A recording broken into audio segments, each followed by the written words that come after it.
it's hard to say what could turn the situation.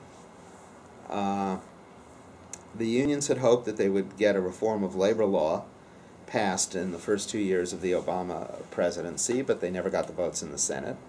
They were looking for a law that would have enabled their American workers to join unions without fear of essentially being fired. The votes you mentioned, by the way, are 60 votes that they would have needed out of 100. You need a supermajority in the Senate, and they probably didn't have more than about 55.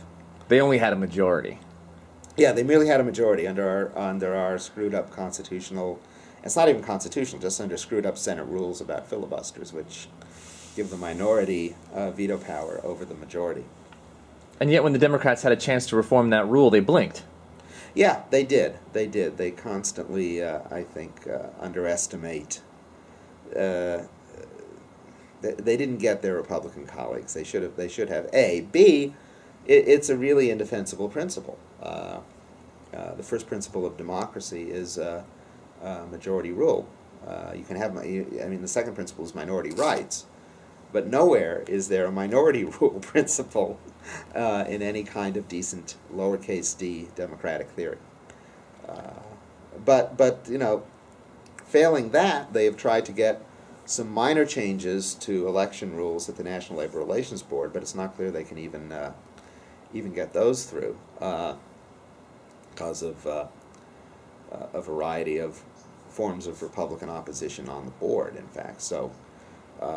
I think it's a pretty grim picture. Now, that said, the unions have quite avidly embraced Occupy Wall Street, which is a real, a real shift from the old days. The image of hard hats beating anti-war protesters on Wall Street, which happened when I was in college in New York.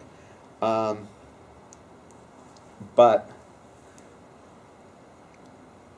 the unions have been trying to raise some of these issues by themselves for a number of years with no success to speak of. And now that some of these issues are being articulated by a genuinely spontaneous movement, they have actually done a great deal to help this movement. In New York, turning out people to forestall the eviction the first time the city was contemplating it, and helping swell very large demonstrations in support of the movement on subsequent occasions, and in other cities, too. I think the unions understand that the particular awareness they have about the American economy is growing more widely shared, about growing inequality and growing mistreatment in a broad sense of American workers. So they're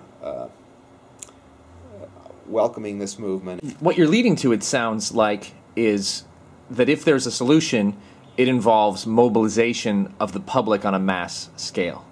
Well, it does, because electoral politics in the United States are increasingly dominated by money. Nothing short of, it took Occupy Wall Street to change a discussion which to a certain degree was already changing incrementally, but this changed it on a much bigger and quicker scale than what we had seen before. I do think it will take continuing forms of mass mobilization. That ain't easy, but if Americans finally want to rebuild a majority middle class, which this country had in the decades after World War II, that's exactly what they're going to have to do.